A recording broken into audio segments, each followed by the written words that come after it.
Des sets de table pour lutter contre les accidents de moto. L'actualité en bref de ce mardi, c'est d'abord cette nouvelle campagne de sensibilisation initiée par la préfecture des Vosges et la sécurité routière. Comme une vingtaine d'autres établissements bien connus des motards, le bar spinalien Route 66 utilise à présent des sets de table à message préventif.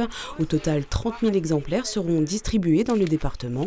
En 2021, 8 motards ont perdu la vie sur les routes vosgiennes. Rappelons que la majorité des accidents mortels a lieu quand la vigilance du pilote se réduit, c'est-à-dire à moins de 20 km de son domicile ou dans de bonnes conditions météo.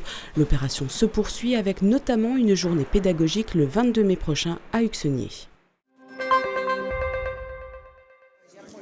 Inauguration de la permanence de David Valence et Charline Prince, candidats aux législatives sur la 2e circonscription des Vosges.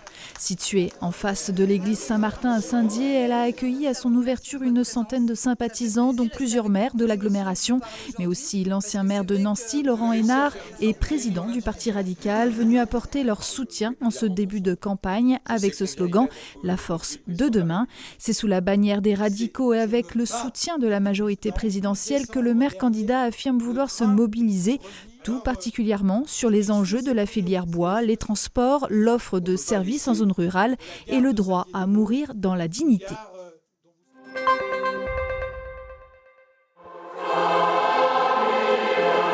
Elle a été fortement impactée durant la crise Covid et c'est pour relancer l'activité chant choral qu'est née l'opération Chœurs en Fête, initiée par l'école intercommunale de musique Gérardmer Hauts-de-Vosges, soit une série de 4 concerts. Et après Gérardmer le 30 avril dernier, c'est donc l'église de style néo-gothique Saint-Prix de Saulxures-sur-Moselotte qui accueillait ce 1er mai pas moins de 70 choristes, soit 5 chorales accompagnées du quatuor à cordes spinalien Alliance. L'entrée était libre pour découvrir ou redécouvrir des œuvres de Bach, Mozart, Giardini ou encore Gabriel Fauré et son cantique de Jean Racine. Prochain concert ce vendredi en la cathédrale de Saint-Dié.